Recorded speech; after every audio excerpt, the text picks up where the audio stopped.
Microscope बताया है। तो सिंपल माइक्रोस्कोप जो है 50 to 100 टाइम्स जनरली इमेज को बड़ा करके दिखा सकते हैं।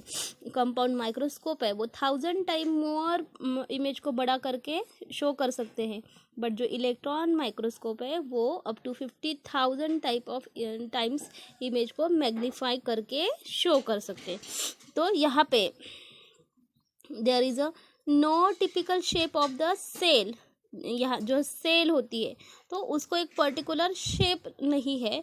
सेल में भी एक पर्टिकुलर हम नहीं बता सकते। सेल एक जनरली स्पेरिकल है, रेक्टेंगुलर है, फ्लैटेंडेड है, पॉलीगोनल है, ओवल है, ट्रायंगुलर है, कोनिकल है, कॉलमनर है। तो जनरली सेल के डिफरेंट शेप है। हम लोग बता नहीं सकते कि ये सेल का शेप कौन सा है। तो सेल कैसे कैसे होती है, डिफरेंट शेप कौन से है, एक पर्टिकुलर स्पेरिकल नहीं होते। तो डिफरेंट शेप है। कौन से शेप है? सेल में भी स्पेरिकल। स्पेरिकल मीन्स क्या? जनरली आप लोगों को पता है स्पेरिकल शेप। नेक्स्ट है रेक्टेंगुलर भी होते हैं। नेक्स्ट है फ्लैटेंडेड भी सेल होते हैं, पॉलीगोनल सेल होते हैं, ओवल होते हैं, ट्रायंगुलर होते हैं। अदरवाइज सेल कोनिकल हो सकती है, अदरवाइज कॉलमनर होती है। तो इतने डिफरेंट सेल के शेप है। And cell size varies greatly in the various plants and the animal. हम लोग later on plant cell and animal cell generally इसका साइज देख सकेंगे। तो सेल जो साइज है वेरीज होती है जनरली प्लांट एंड एनिमल में डिफरेंट का size. Some of them are not visible to the naked eyes. और हम लोगों को कुछ जो सेल है वो नेकेड आइज से नहीं दिखती। And some are the barely visible while some are the macroscopic. कुछ सेल हम लोगों को दिखती है, कुछ नहीं दिखती है, कुछ बड़ी होती है, कुछ छोटी होती है। इसकी वजह से आप लोगों को यहाँ पे सेल के साइज दिए है। The smallest cell size can be seen in a mycoplasma.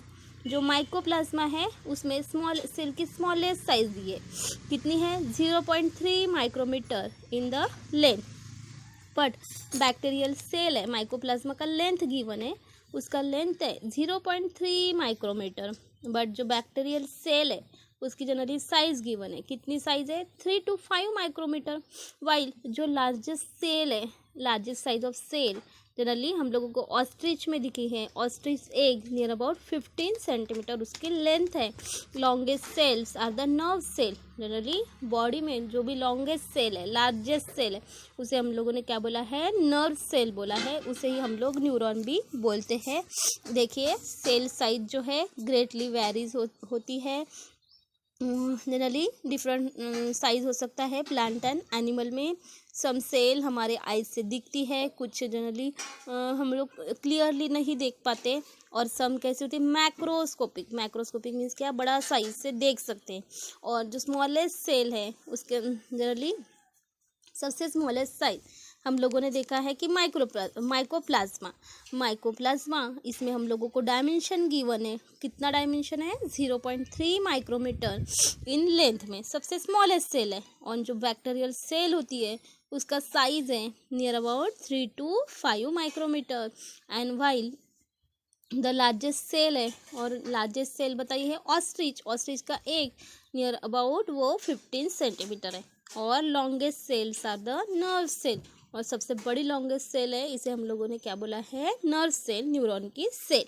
Now you already know that cell theory was propose by the Schwann and Schleiden. जो सेल थ्योरी है तो ये पर्टिकुलर किसने प्रपोज की है? Schwann and the Schleiden. And however in this theory there was no explanation about the formation of the new cell. कोई भी theory होती है तो हम लोग बोल सकते हैं कि कोई भी चीज़ 100% नहीं होती, ऑलराउंडर नहीं होती। इस तरीके से जो सेल थ्योरी है उसने बताया नहीं है कि जनरली न्यू सेल कैसी फॉर्म होती है। नाउ इट वॉज रोडल्फ वीको in 1855 who explained for the first time that new cell are formed by the cell division from the pre-existing cell। और उसके बाद रूफोल्ड ने 1855 में एक्सप्लेन किया है फर्स्ट टाइम कि जो न्यू सेल होती है किसके हेल्प से फॉर्म होती है? वो फॉर्म होती है बाय द सेल डिवीजन। और ये न्यू सेल किससे बनती है? From the pre existing cell. जो पहले सेल आती है उससे न्यू सेल बनती है। एंड इसमें ओमिनस सेलुला ई सेलुला मीन्स क्या, तो सेल से एक पर्टिकुलर पेरेंट सेल होती है, उससे न्यू सेल डेवलप होती है। इस तरीके से हम लोगों को सेल डिवीजन बताया गया है। In later years advance research in cytology lead to the modification in cell. फिर क्या हुआ, जनरली सेल की अगर स्टडी करते तो इसे हम लोग क्या बोलते हैं, साइटोलॉजी बोलते हैं। तो फिर से ये ब्रांच ऑफ बायोलॉजी है which deal with the detail study of the cell, उसे हम लोग बोलते हैं साइटोलॉजी। एंड बहुत सारे ईयर के बाद एडवांस रिसर्च हुआ है and generally cytology lead to the modification in cell theory. उसके बाद क्या हुआ, ये जो सेल थ्योरी है उसमें मॉडिफिकेशन हुआ which is known as a modern cell theory. और उसके बाद हम लोगों ने बोला ये कैसी सेल थ्योरी है, मॉडर्न सेल थ्योरी। तो हम लोगों ने देखा कि सेल थ्योरी क्या है, सेल थ्योरी में फिर सेल थ्योरी फेल हो गई, cell theory unable to explain what is exact how cell is form. तो फिर जैसे जैसे स्टडी हुई वैसे बताया गया कि सेल कैसी फॉर्म होती है, सेल फॉर्म होती है बाय द डिवीज़न से। और फिर जनरली मॉडर्न सेल थ्योरी निकली है और मॉडर्न सेल थ्योरी ने फिर मॉडर्न सेल थ्योरी अपने पोस्टुलेट बताती है। ओके, तो यहाँ पे हम लोगों ने इंट्रोडक्शन देखा, cell structure and organisation lesson हम लोगों ने स्टार्ट किया है। उसमें फर्स्ट पॉइंट हम लोग देखने वाले हैं totipotency. What is a totipotency?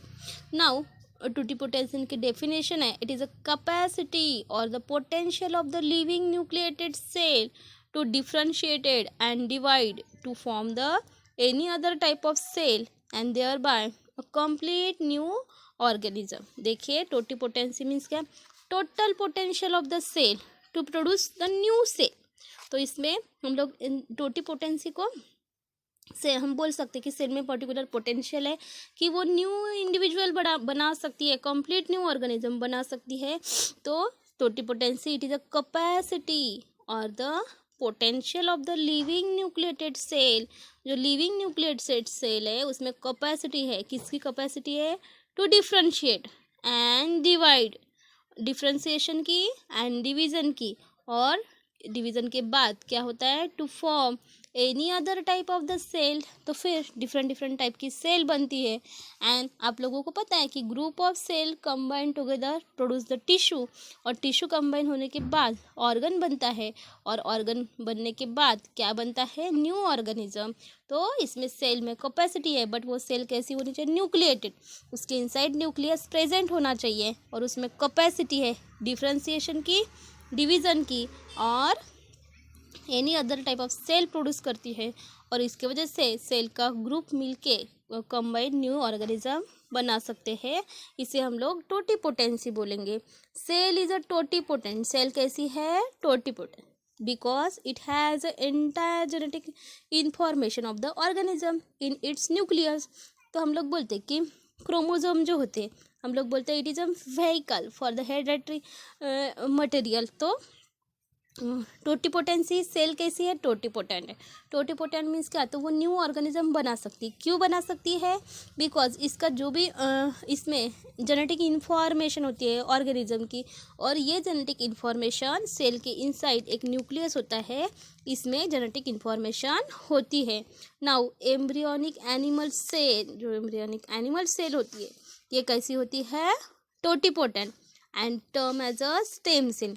देखिए embryonic animal cell, embryo means क्या, तो हम लोग बोलते हैं कि सेल जनरली फर्टिलाइजेशन का जो प्रोडक्ट है जाइगोट। तो male and sperm and eggs get combine together, और उसके बाद कंबाइन होने के बाद एक पर्टिकुलर फ्यूज़न होता है टू न्यूक्लियस का, mail nucleus and female nucleus, और उसके बाद क्या बनता है, जाइगोट बनता है। जाइगोट लेटर ऑन फिर क्या करता है, फीमेल के बॉडी में सेटल डाउन हो जाता है प्लासेंटा को, और उसके बाद एम्ब्रियो प्रोड्यूस होता है, और एम्ब्रियो का लेटर ऑन डिवीज़न होता है। तो जो एम्ब्रियोनिक एनिमल सेल है वो कैसी है, टोटीपोटेंट है। तो उसमें उसे ही हम लोग क्या बोलते हैं, स्टेम सेल, क्योंकि उसमें एम्ब्रियो में एक पर्टिकुलर इंफॉर्मेशन होती है, न्यूक्लिएटेड सेल होती है, इसके वजह से इसे हम लोगों ने स्टेम सेल भी बोला है। और ये स्टेम सेल कैसी है, टोटीपोटेंट है। And stem cell has great medical application including the cure for the disease। जो स्टेम सेल है उसमें एक पर्टिकुलर एप्लीकेशन है, किसका, इसमें हम लोग बोल सकते हैं कि पर्टिकुलर डिसीज़ हुआ है तो उसको हम लोग क्योर कर सकते हैं। इट मीन्स क्या, तो स्टेम सेल वन ऑर्गेनिज्म से दूसरे ऑर्गेनिज्म में ट्रांसफ़र कर सकते हैं। और जनरली उसको पर्टिकुलर डिसीज़ है तो वो पार्ट, ये सेल निकाल के ये सेल इम्प्लांट कर दी तो वहाँ से new generally healthy cell develop होगी, और सेल की वजह से ऑर्गन डेवलप होगा। तो हम लोग डिफरेंट डिसीज़ को क्योर करने के लिए स्टेम सेल का यूटिलाइजेशन कर सकते हैं। एंड यहाँ पे आप लोगों को टोटीपोटेंसी में यही बताया है कि सेल की टोटल एबिलिटी है to produce the new cell और डिफ्रेंसिएशन, और उसकी वजह से एंटायर ऑर्गेनिज्म प्रोड्यूस हो सकता है। और सेल कैसी है, टोटीपोटेंट है, क्यों है, क्योंकि उसमें ऑल द इंफॉर्मेशन प्रेजेंट है। और उसमें एक एग्जाम्पल बताया है, एम्ब्रियोनिक एनिमल सेल। ये कैसी है, उसे हम लोगों ने स्टेम सेल बोला है, वो उसमें मेडिकल एप्लीकेशन की प्रॉपर्टी है और ये डिसीज़ क्योर करने के लिए हेल्प होते हैं। ठीक है, तो यहाँ पे आप लोगों को जो सेल थ्योरी है उसके जो भी थ्योरी होती है उसके कुछ पोस्टुलेट होते हैं। तो हम लोग जो मॉडर्न सेल थ्योरी है उसके कुछ पोस्टुलेट स्टडी करने वाले हैं। Postulate of the modern cell theory, what are the main postulates of the modern cell theory. तो मॉडर्न सेल थ्योरी का फर्स्ट पोस्टुलेट है, all living organism are made up of cell. जो living organism है किससे बने हैं, cell से बने हैं। और सबको पता है कि cell is a basic structure and function unit of life. तो सेल और जो लिविंग ऑर्गेनिज्म है उसमें प्लांट हो आइदर एनिमल, सब में क्या प्रेजेंट है, सेल। तो हम लोग बोल सकते हैं ये हमारे अकॉर्डिंग राइट है कि जो लिविंग ऑर्गेनिज्म है, all living organism are made up of cell, cell से बना है। And living cell arise from the pre existing cell. जो लिविंग सेल अराइज हुई है वो कहाँ से अराइज हुई है, जो पहले से सेल है वहाँ से लिविंग सेल अराइज हुई। जो सबसे पहली प्री एग्जिस्टिंग सेल है उससे न्यू लिविंग सेल क्या हुई है, प्रोड्यूस हुई है। A cell is a structural and functional unit of life. हम लोग सेल को क्या बोल सकते हैं, सेल कैसी है, एक structural and the functional unit of life है। नेक्स्ट पोस्टुलेट है, total activities of the cell are responsible for the activity of an organism। जो भी एक्टिविटी है, एक्टिविटीज ऑफ सेल है, total activities of the cell, ये किसके लिए responsible है, for the activity of the organism. जो भी एक्टिविटी होगी, जैसे फॉर एग्जांपल हम लोगों को पर्टिकुलर भूख लगी है तो सेल क्या शो करेगी, एक पर्टिकुलर सिक्रेशन स्टमक में जाएगा और स्टमक में पर्टिकुलर गैस्ट्रिक जूस डेवलप हो गए कि अभी कैसी लगी है, भूख लगी है। फिर ऑर्गेनिज्म क्या करेगा, अपनी एक्टिविटी रिस्पॉन्स देगा, तो वो कुछ तो भी खाएगा। तो ऐसे ही सेल की एक्टिविटी है are responsible for the activity of the organism is depend on the activity of the cell. Cell show the transformation of the energy. Cell क्या शो करता है, एनर्जी ट्रांसफॉर्मेशन शो करता है। One cell to another cell ऐसे करके energy को transform कर सकता है। And cell contain the nucleic acid. Cell के inside particular nucleic acid present होता है। तो कौन सा न्यूक्लिक एसिड है, वो है डीएनए। डीएनए को हम लोग बोलेंगे deoxyribonucleic acid and the RNA, इसे हम लोग क्या बोलेंगे, राइबो न्यूक्लिक एसिड। बट ये न्यूक्लिक एसिड किस में प्रेजेंट है, न्यूक्लियस एंड द साइटोप्लाज्म। इसी टाइप से हम लोग जो postulate of modern cell theory है, जो भी मॉडर्न सेल थ्योरी है उसके पोस्टुलेट हम लोगों ने स्टडी किए हैं। ये पोस्टुलेट आप लोगों को कॉपी में नोट डाउन करना है। क्या पोस्टुलेट्स है ये आप लोगों को याद भी करना है। All living organism are made up of cell. All living organism किससे बनी है, सेल से बनी है। ये फर्स्ट पोस्टुलेट है। नाउ सेकेंड पोस्टुलेट है, living cell arise from the pre existing cell. तो जो भी लिविंग सेल है वो किससे बनी है, कहाँ से अराइज हुई है, जो सबसे पहले सेल आई है वहाँ से लिविंग सेल अराइज हुई है। तो पोस्टुलेट में बोल सकते हैं living cells arise from the pre existing cell. And next postulate है the cell is a structural and functional unit of life. Cell के क्या है, लाइफ का स्ट्रक्चरल एंड फंक्शनल यूनिट है। इसकी वजह से हम लोग बोल सकते हैं a cell is a structural and functional unit of life and total activity of the cell are responsible for the activity of an organism. Generally cell में जो भी टोटल एक्टिविटी है, ये जो एक्टिविटी करती है ये किसके लिए रिस्पॉन्सिबल है, for the activity of an organism. Organism के एक्टिविटी पे डिपेंड है। Cell show the transformation of the energy. Cell क्या शो करती है कि एनर्जी का ट्रांसफॉर्मेशन शो करती है। And cells contain the nucleic acid. Cell के inside particular nucleic acid present होता है।